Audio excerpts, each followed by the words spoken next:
Shalom saudara yang jemaat Tuhan yang ada di rumah. Saya percaya bahwa muji Tuhan itu bisa diadakan di mana saja. Walaupun saya di sini, sejemaat Tuhan ada di rumah, kita percaya kita bisa memuji Tuhan bersama-sama. Amin. Amin.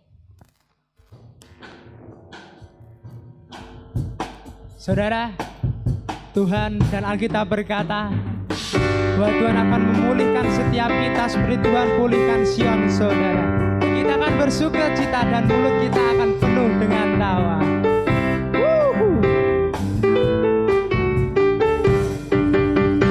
Seperti bermimpi, Tuhan pulihkan Sion.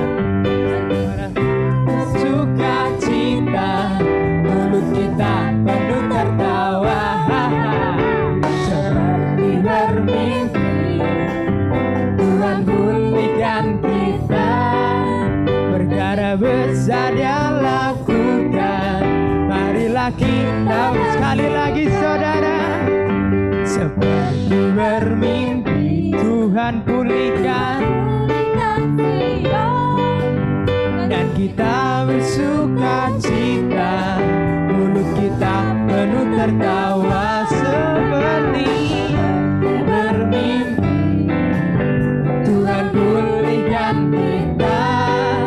Perkara besar yang lakukan, marilah kita bersuka.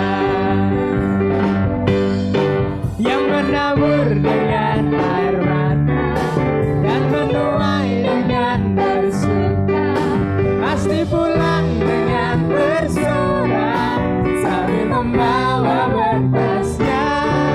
Yang menabur dengan air mata dan menuai dengan bersuka, pasti pulang dengan bersorak sambil membawa berkasnya. Mari angkat suaramu, kita memuji Tuhan lebih lagi. Angkat senyummu saudara. Kita percaya bahwa Tuhan Yesus adalah Allah yang hebat. Amin. Seperti bermimpi, Tuhan pulihkan Sion dan kita bersuka cita, mulut kita penuh tertawa. Seperti bermimpi, Tuhan pulihkan kita. Perkara besar yang lakukan, marilah kita bersama saudara. Yang menabur dengan air mata dan menuai dengan bersuka, pasti pulang dengan bersorak sambil membawa berkasnya. Yang menabur dengan air mata dan menuai dengan bersuka, pasti pulang dengan bersorak. Sekali lagi membawa, kita mau menabur saudara. Yang menabur dengan air mata dan menuai dengan bersuka, pasti pulang dengan bersorak sambil membawa berkasnya. Yang menabur dengan air mata dan menuai dengan bersuka, pasti pulang dengan bersorak sambil membawa berkasnya. Cuman yang di rumah, kita mau percaya bahwa setiap kita adalah penabur-penabur Tuhan yang sudah diberkati. Amin. Dan kita akan mencurahkan setiap berkat. Kita akan jadi saluran berkat Tuhan dimanapun dan tempat kita berada. Amin. Saudara yang percaya Tuhan Yesus, teriakan amin. Amin. Mari saudara, kita mau, saya mau ajak saudara, kita mau nari bareng buat Tuhan. Dimanapun saudara berada, kita mau jadikan tempat di mana saudara berada adalah altar dansanya Tuhan. Amin. Mari bersama saudara. Yang menabur dengan air mata dan menuai dengan bersuka, pasti pulang dengan bersorak sambil membawa berkasnya. Yang menabur dengan air mata dan menuai dengan bersuka, pasti pulang dengan bersorak sambil membawa. Yang menabur dengan air mata dan menuai dengan bersuka,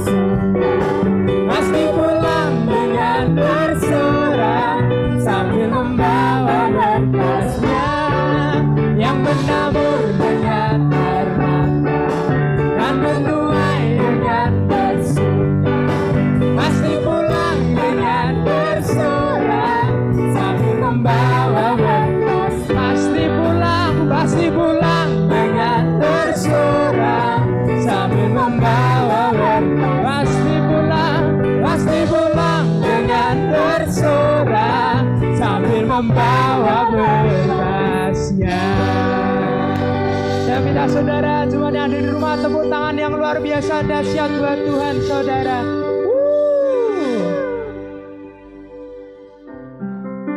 Saudara yang cuma di rumah, saya ajak kita mau rendahkan hati kita. Kita mau tundukkan kepala kita saudara. Kita mau persiapkan hati kita ini untuk memuji dan meninggikan nama Tuhan lebih lagi. Saudara, saya percaya jemaat Tuhan adalah jemaat yang tak kenal lelah bekerja di ladangnya Tuhan. Dan kita adalah rusa-rusa yang rindu akan aliran berkat.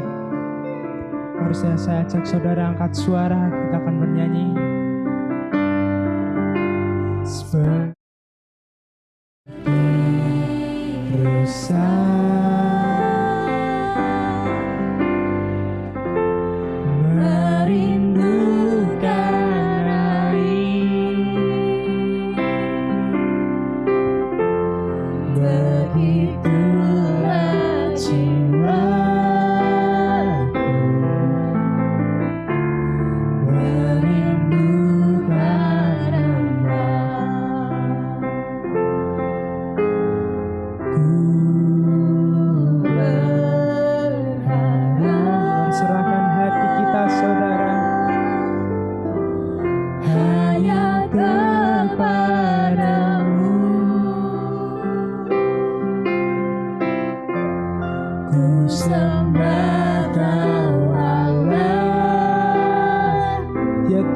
dan Rajaku, Tuhan dan Rajaku. Daulah sungai kehidupanku yang mengalir segarkan jiwaku.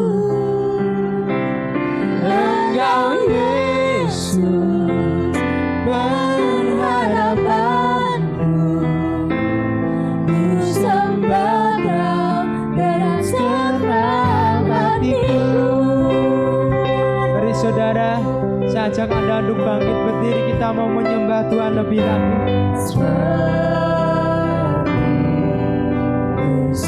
Angkat tanganmu, angkat suaramu saudara, kita mau nyatakan.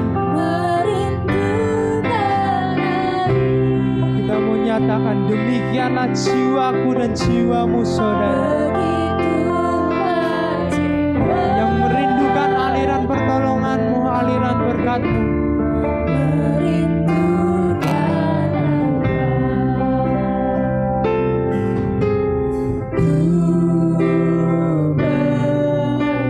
Kita akan mensatukan iman dan nyatakan,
menyembuhkan setiap kita. Kau adalah Allah tempat kami berlindung, pengharapan kami. Kau percayakan seluruh hidup kami ke dalam tangan-Mu Tuhan.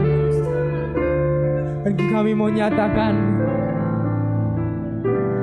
Kaulah sungai kehidupanku yang mengalir, segarkan jiwaku. Satukan iman dan katakan saudara, Engkau Yesus pengharapanku, ku sembah Kau dengan senang hatiku. Kaulah sungai kehidupanku yang mengalir, segarkan jiwaku. Engkau Yesus pengharapanku, ku sembah Kau dengan senang hatiku. Ku sembah Kau dengan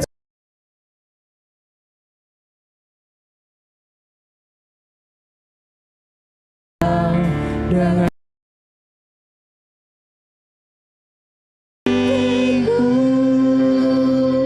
beri kemuliaan yang luar biasa dahsyat buat Tuhan saudara. Haleluya.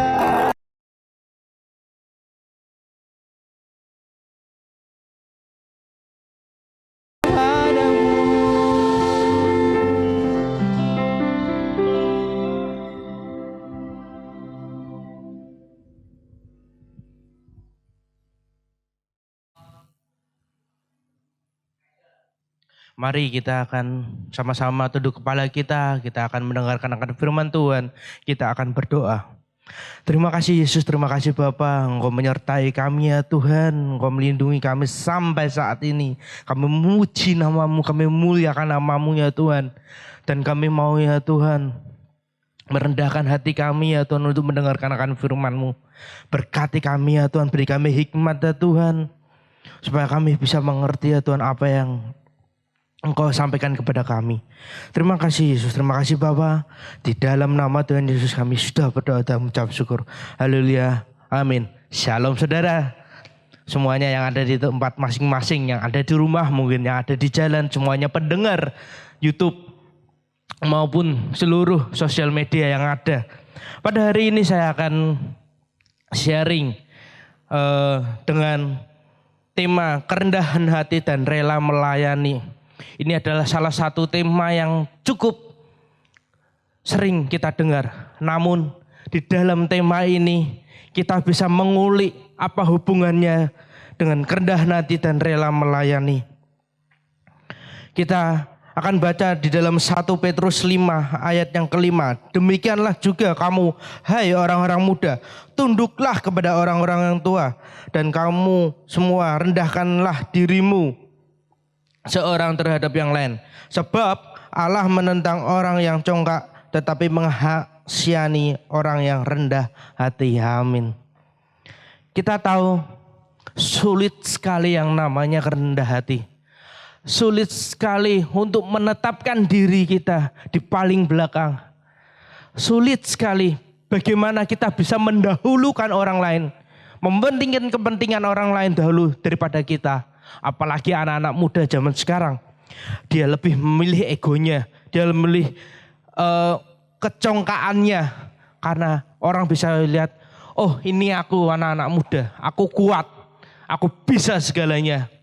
Sulit sekali untuk merendahkan hati. Tapi kita bisa belajar dari tokoh Alkitab pada hari ini. Saya pada hari ini ingin membahas bersama di dalam Yohanes Pembaptis tepatnya. Karena di dalam Yohanes Pembaptis ini kita bisa belajar banyak sekali. Bagaimana dia mau merendahkan hati dia kepada Tuhan. Di Yohanes Pembaptis adalah seorang guru yang dikenal sebagai orang banyak pada zaman Yesus. Namun ketenaran ini tidak membuat Yohanes menjadi sombong. Ia tetap rendah hati dan ia tetap melayani kerendahan hatinya. Jelas terlihat di dalam ayat yang ke-7 di mana Yohanes berkata, "Sudah aku akan datang, ia akan lebih berkuasa daripada aku. Membungkuk dan membuka tali kasutnya pun aku tidak layak." Kita sering melihat banyak orang yang sudah memiliki kedudukan yang tinggi dan merasa berkuasa. Dia adalah orang yang segalanya. Kita sering melihat bahwa para pemimpin banyak sekali di luar sana yang memiliki rasa kecongkakan, rasa sombong, rasa gengsi keluar daripada mereka. Kita bisa belajar daripada Yohanes bahwa Yohanes adalah seorang guru yang dikenal banyak orang. Tetapi Yohanes tidak memiliki sifat-sifat yang akan duniawi miliki juga. Seperti salah satunya adalah star syndrome. Banyak orang-orang yang memiliki perasaan star syndrome atau memiliki keangkuhan pada saat dia sudah berada di tinggikan. Rasa mementingkan diri yang secara lebih berlebihan itu membuat kecongkaan dan tidak bisa merendahkan diri. Yohanes Pembaptis, dia adalah guru, dia adalah orang yang dihormati, tetapi dia tetap merendahkan diri. Dia mengatakan bahwa ia yang lebih berkuasa daripadaku. Dia meninggikan Tuhan. Dia membungkuk dan membuka tali kasutnya pun aku tidak lihat. Dia merendahkan dirinya lebih rendah daripada tali kasut Tuhan Yesus sendiri. Dia mengerti siapa yang akan datang ke depannya. Dia tahu siapa yang akan dia layani. Tapi dia tetap mau merendahkan diri. Dia seorang guru, dia seorang yang dihormati, dia mau merendahkan diri. Dan dia mau melayani juga. Yohanes adalah seseorang yang suka menegur. Dia orang yang berkata kepada orang lain, bertobatlah, bertobatlah. Dia mengatakan kepada semua orang, dia mengatakan kepada setiap orang yang berlalu lalang di tempat itu. Tapi kehidupan Yohanes tetap memiliki kerendahan hati. Dari kehidupan kerendahan hati Yohanes kita bisa belajar dan kita teladani. Berikut adalah beberapa hal yang bisa kita teladani dari kehidupan Yohanes. Yang pertama, hidupnya berfokus kepada Kristus. Seperti pada Markus 1 ayat yang keempat. Demikianlah Yohanes Pembaptis tampil di padang gurun dan menyerukan, bertobatlah, berilah dirimu dibaptis dan Allah akan mengampuni dosamu. Wow. Dia berfokus kepada Tuhan, bukan kepada dirinya. Dia menjadi pusat perhatian untuk semua orang, tetapi dia menjadikan Tuhan sebagai pusat dia. Dia menunjukkan bahwa, oh, aku hanya alat. Tuhan yang akan mengampuni dosa-dosa kalian. Oh, aku tuh bukan siapa-siapa. Tuhan yang akan menolong kita semua. Seorang Yohanes yang besar, dia menyerukan betapa dahsyatnya Tuhan. Dan setiap kata yang keluar daripada dia, dia hanya menyerukan namanya. Menegur setiap orang untuk datang kepada dia. Pusat dari kehidupan Yohanes adalah Tuhan. Walaupun dia terkenal, walaupun dia dipandang banyak orang, dihormati oleh orang, dia tetap meninggikan yang namanya Yesus Kristus. Dia tetap meninggikan bahwa Tuhan yang ajaib, Tuhan yang berkuasa, dan Tuhan yang bisa menebus dosa-dosanya. Maka dari itu, dia tetap berseru-seru keluar bahwa ayo bertobatlah. Apakah kita sudah memiliki tujuan hidup, tujuan bersama Tuhan, berfokus kepada Tuhan, atau hanya diri kita yang kita tinggikan? Kita seringkali bahwa menampilkan diri kita di banyak tempat, memberikan kita diri untuk dilihat banyak orang. Banyak anak-anak muda sekarang memiliki status sosial. Seperti setiap orang memiliki status derajat masing-masing. Anak-anak muda sering mengupload foto-foto mereka di sosial media mereka. Supaya apa? Supaya semua orang melihat. Supaya orang berfokus kepada dia. Supaya orang mengerti, oh ada ya orang seperti ini. Banyak orang memberikan kebaikan mereka. Perlu untuk dipost. Perlu untuk dilihat. Perlu untuk beri nilai. Tapi mereka tidak bisa merendahkan hati mereka. Karena fokus hati mereka bukan kepada Tuhan Yesus. Teladanilah Yohanes sebagai fokus Tuhan Yesus adalah kehidupan dia. Dalam pelayanannya Yohanes Pembaptis berfokus untuk memperkenalkan orang kepada Yesus, bukan kepada dirinya. Bahkan setiap orang-orang mulai meninggalkan Yohanes dan pergi kepada Yesus, Yohanes tidak marah. Yohanes tahu bahwa fokus kehidupan dia adalah memberitakan Injil. Dia mau membaptis setiap orang. Dia mau menegur setiap orang supaya semua orang dibaptis di dalam nama dia. Supaya semua orang diselamatkan atas nama dia. Dia tahu fokus dia bukanlah dirinya sendiri. Kerendahan hatinya yang memberikan bahwa ini ada Tuhan Yesus. Ini ada Tuhan yang maha kuasa yang memberikan dirinya disalib. Dia tahu bahwa ada yang luar biasa daripada dirinya.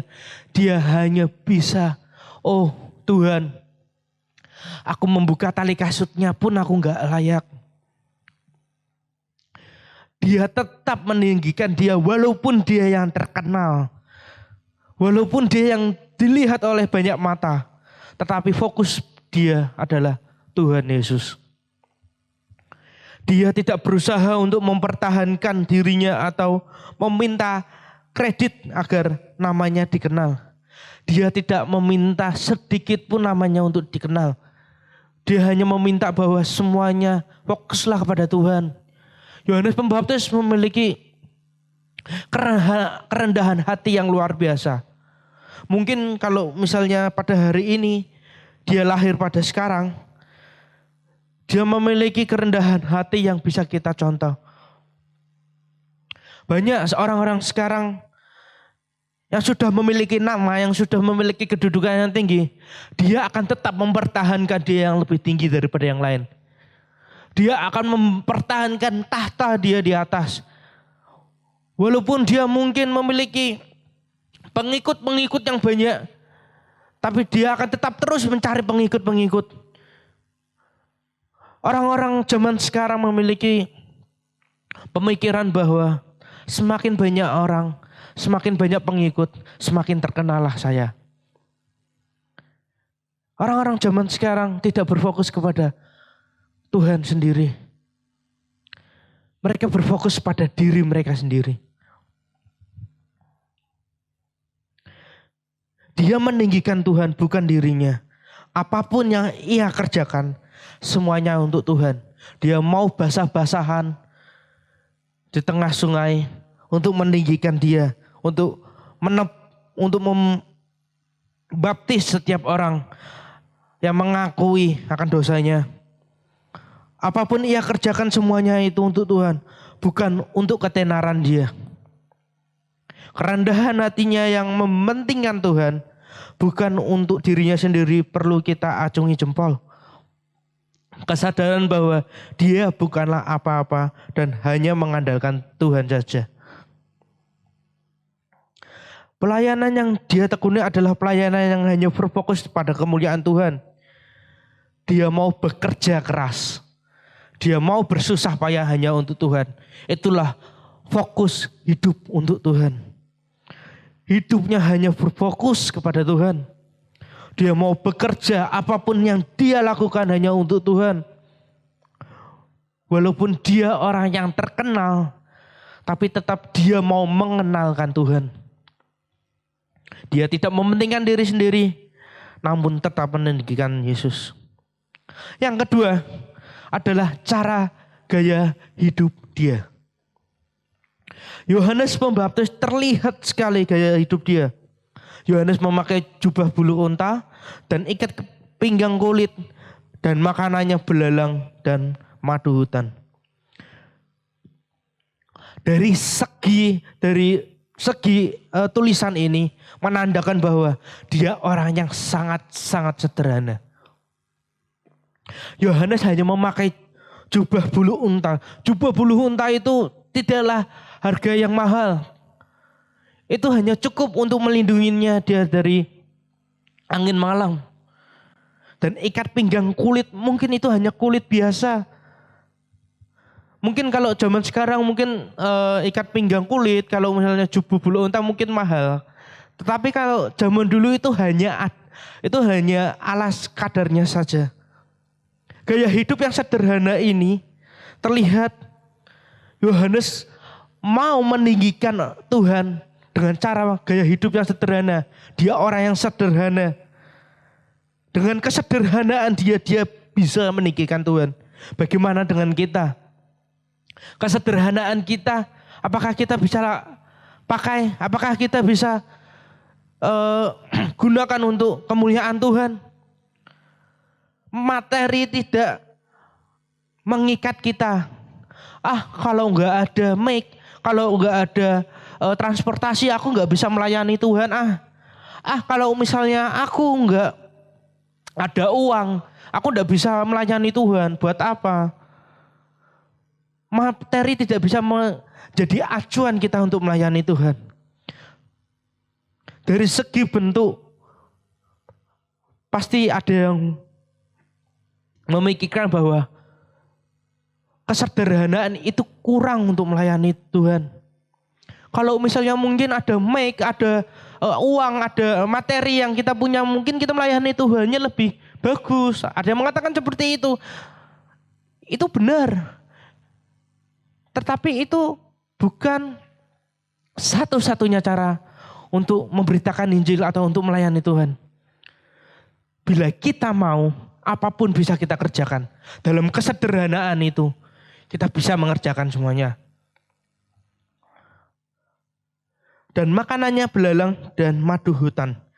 Dari segi bentuk pasti ada yang bilang, belalang itu berarti Yohanes memakan belalang, hewan serangga.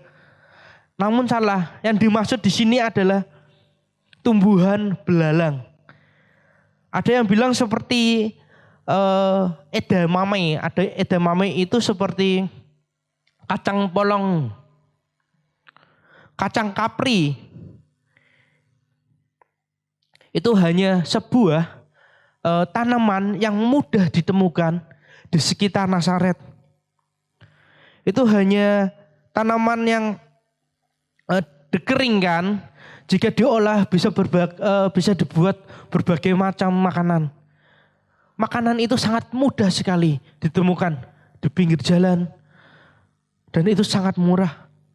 Itu menandakan bahwa Yohanes tidak mementingkan apa yang dia makan. Yohanes tidak mementingkan kepentingan dia. Dia tidak perlu pakaian mewah, dia tidak perlu makanan yang mewah juga.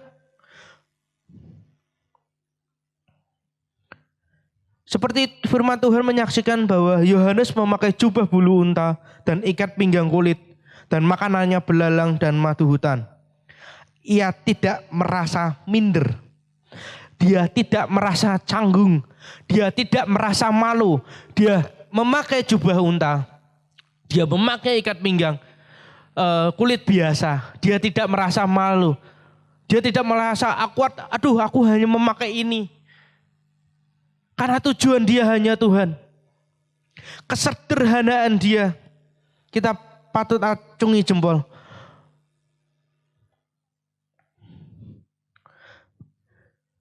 Dia tahu bahwa Yohanes identitasnya tidak ditentukan oleh apa yang ia makan dan minum atau ia pakai. Identitas ditentukan oleh perkataan Tuhan yang ia hidupi dari panggilannya. Wow. Panggilan dia adalah untuk melayani dia, Tuhan. Kesederhanaan dia tidak menjadi batu sandungan, tidak menjadi batasan dia untuk melayani Tuhan. Identitas dia hanya untuk melayani Tuhan. Dia mau merendahkan diri di hadapan Tuhan. Dia mau merendahkan hatinya untuk Tuhan. Dia tahu bahwa apa yang ia pakai, apa yang ia makan, apa yang ia minum, itu tidak penting. Yang penting aku hanya melayani Engkau Tuhan.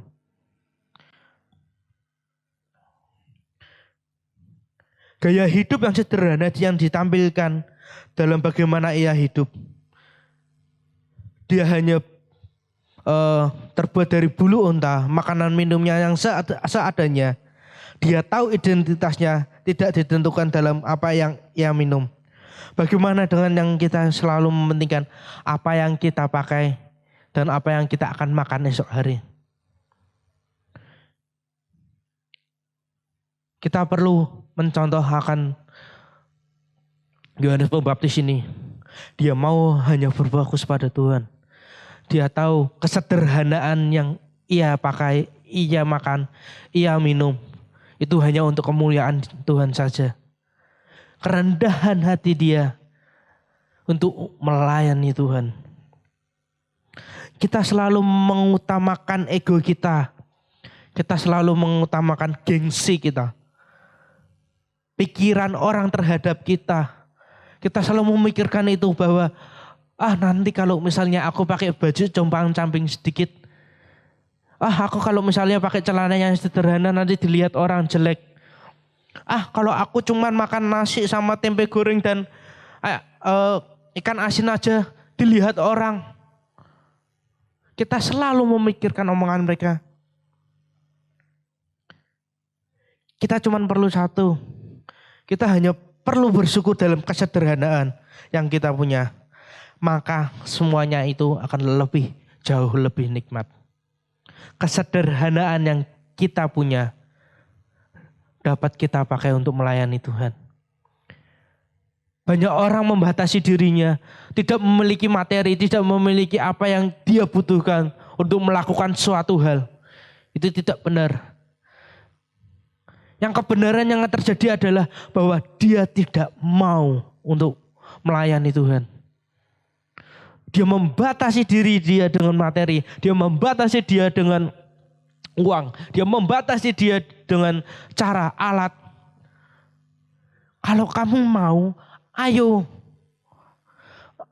Ada kata-kata seperti ini bahwa aku tidak memanggil orang yang bertalenta. Aku memanggil orang yang mau untuk melayani aku. Hanya sekedar kita bilang mau Tuhan. Hanya sekedar kita bilang mau. Kalau mau ayo lakukan. Dalam kesederhanaan ini, dalam kerendahan hati ini. Kita mau melayani Tuhan. Apapun yang kita miliki bisa untuk melayani Tuhan. Kesederhanaan tidak bisa membatasi kita dalam melayani Tuhan.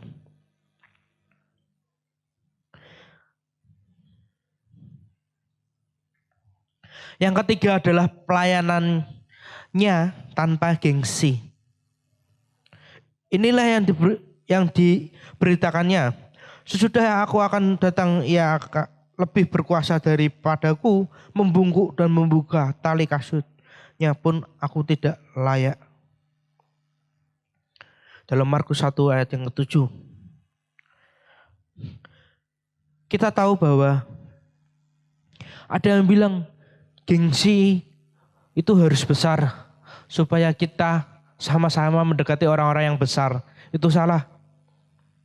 Harga diri kita tuh harus besar. Ada yang menyamakan bahwa gengsi dan harga diri itu sama, tapi ternyata beda. Gengsi itu basisnya adalah gila hormat atau mabuk popularitas. Kita mau harus dapat penghargaan dari orang lain. Kita harus dapat pujian dari setiap orang yang kita temui. Itu gengsi. Sementara harga diri itu basisnya adalah kesadaran diri. Selalu bersahabat dengan realitas. Realitas kita seperti apa? Kesadaran diri kita seperti apa? Oh, realitasnya saya seperti ini. Saya nggak bisa bermain musik. Realitasnya seperti itu. Kesadaran saya, kalau nggak bisa bermain musik, saya belajar bermain musik. Saya mau melayani Tuhan. Bukan sebagai batasan, kalau kita sudah nggak bisa bermain musik, ya udah nggak usah melayani. Bukan seperti itu.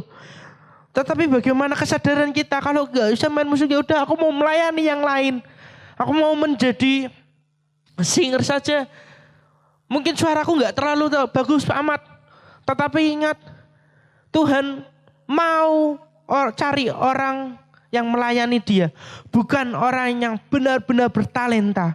Talenta hanya sebuah alat. Kalau saya nggak bisa nyanyi, saya mau menjadi asyir raja yang di depan.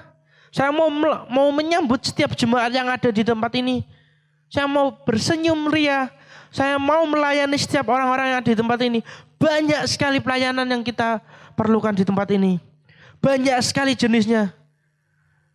Kesadaran kita akan realitas kita. Kita mau menerimanya. Itulah harga diri.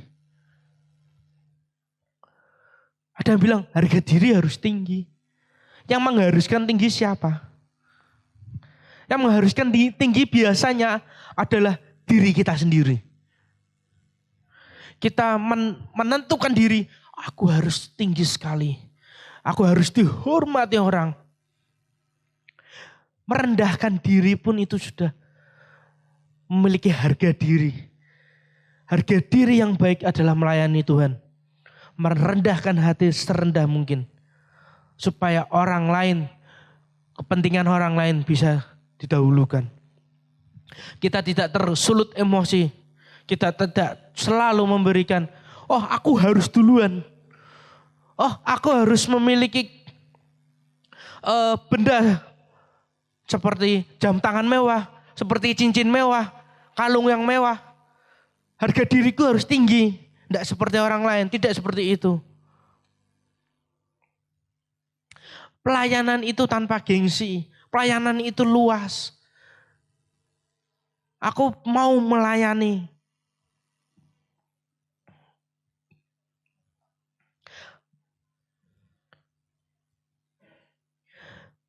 Jadi ketika harga diri seorang yang kokoh, maka gengsi akan melekat dengan dirinya.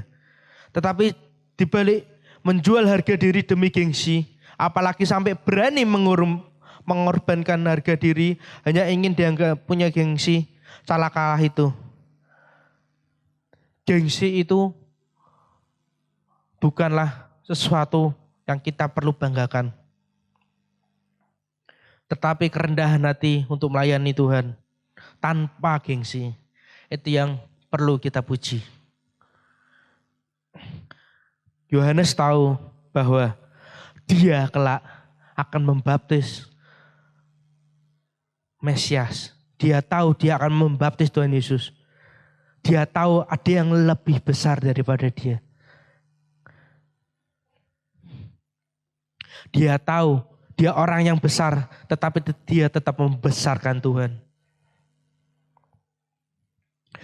Adanya suatu pekerjaan yang khusus yang disebut oleh Yohanes membaptis pada ayat yang ke-7, yaitu membungkuk dan membuka tali kasut.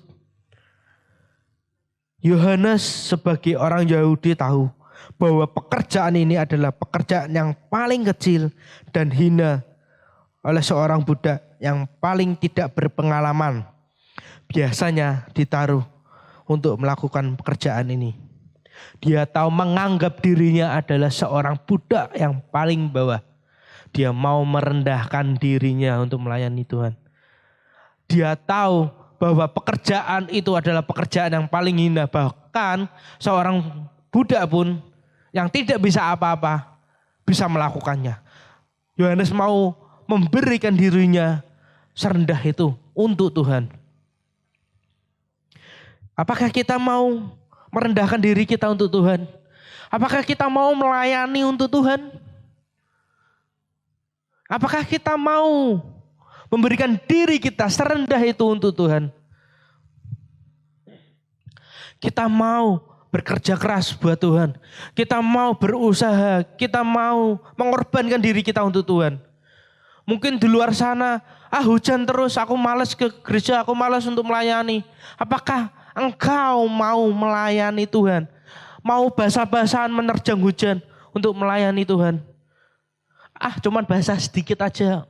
Aku tetap mau melayani Tuhan. Aku mau tetap meninggikan akan Tuhan. Pelayanan apapun yang dipercayakan oleh Tuhan, lakukanlah dengan tekun. Tidak perlu gengsi. Sesungguhnya tidak ada kasta di dalam pelayanan.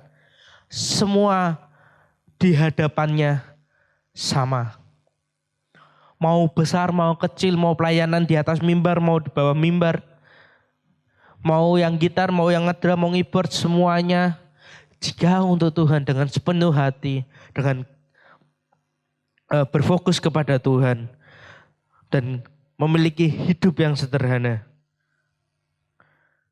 Dan tanpa gengsi, sepenuhnya untuk Tuhan. Maka Tuhan melihatnya itu semuanya sama. Kita tidak perlu takut bahwa kita harus melayani Tuhan di atas mimbar. Enggak. Kita harus melayani Tuhan, harus mendoakan setiap jemaat. Tidak. Kita hanya perlu mau enggak untuk melayani Tuhan. Karena semua pelayanan kecil, mau pelayanan besar, semuanya di hadapan Tuhan itu sama. Kita hanya perlu mau untuk melayani Tuhan. Kerendahan hati kita perlukan untuk melayani. Kita tidak perlu congkak, kita tidak perlu gengsi. Kita tidak perlu meninggikan orang, meninggikan diri kita daripada orang lain. Kita hanya perlu untuk melayani Tuhan dengan sepenuh hati. Karena fokus kehidupan kita adalah Tuhan. Kita belajar banyak dari Yohanes Pembaptis ini. Bahwa dia mau berfokus kepada Tuhan. Atas kesederhanaannya dia juga mau melayani akan Tuhan. Dia juga tetap mau melayani Tuhan. Tanpa gengsi, tanpa harga diri yang sudah tinggi, tetap dia mau meninggikan Tuhan yang lebih tinggi daripada dia. Dia mau berfokus kepada Tuhan. Dia mau melayani Tuhan. Atas kerendahan hati dia mau melayani. Kita belajar banyak pada Yohanes Pembaptis ini.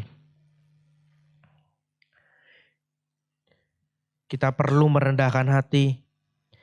Kita tidak perlu congkak.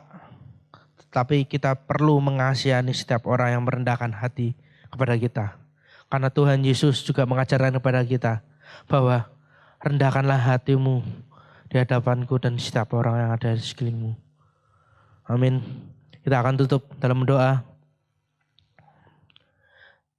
Terima kasih Tuhan, terima kasih Bapa. Kami percaya Tuhan atas kerendahan hatimu yang Engkau berikan kepada kita. Kami mau melayani Engkau. Kami mau ya Tuhan merendahkan diri kami ya Tuhan serendah mungkin di hadapan-Mu. Karena kami mau ya Tuhan, karena fokus kami bukanlah harga diri kami, tetapi hanya Engkau saja Tuhan.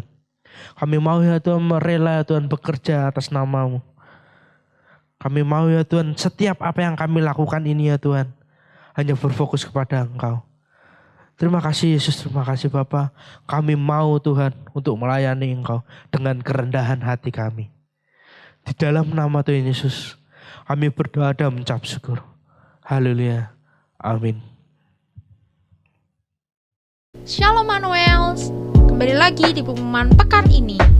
Sebelum ke pengumuman, kami ingin mengucapkan terima kasih atas pelayanan dari Bapak Pendeta Timotius Adi. Kami percaya firman yang disampaikan memberkati jemaat GBI Bawangan. Kiranya Tuhan memberkati pelayanan dan keluarga Bapak Pendeta Timotius Adi. Kami segenap tim gereja juga mengucapkan terima kasih atas persembahan, dukungan, dan doa yang telah diberikan. Selain dari kotak persembahan, jemaat dapat memberikan persembahan melalui transfer BCA dengan nomor rekening 00998813.000 atau 0700134652 atas nama GPI Panembahan Immanuel, atau bisa juga melalui kode QR gereja kita. Ibadah Raya tanggal 22 Mei 2022 dilayani oleh Pendeta Fauzi Mangaranap. Yuk adik-adik, kita ikuti ibadah BB Kids tiap hari Sabtu jam 4 sore. Para orang tua diharapkan menyiapkan anak-anaknya untuk beribadah. Dan jangan lupa gunakan protokol kesehatan ya.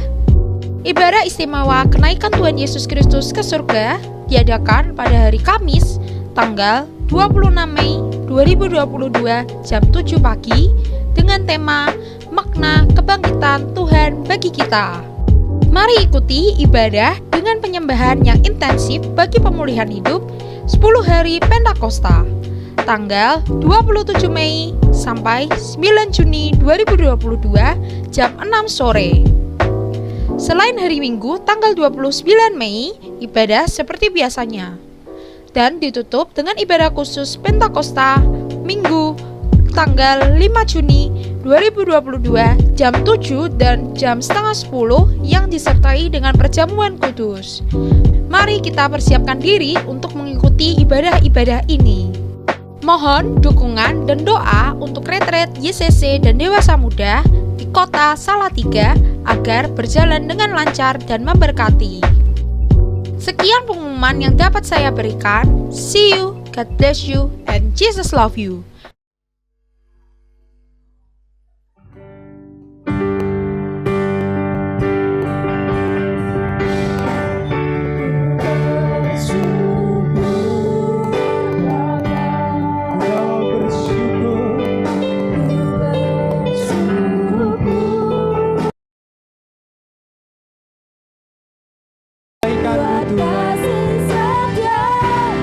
Kesetiaan-Mu tiada batas bagi kami.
Sejenak, kita berjumpa lagi minggu depan ya. See you, God bless you, and Jesus love you.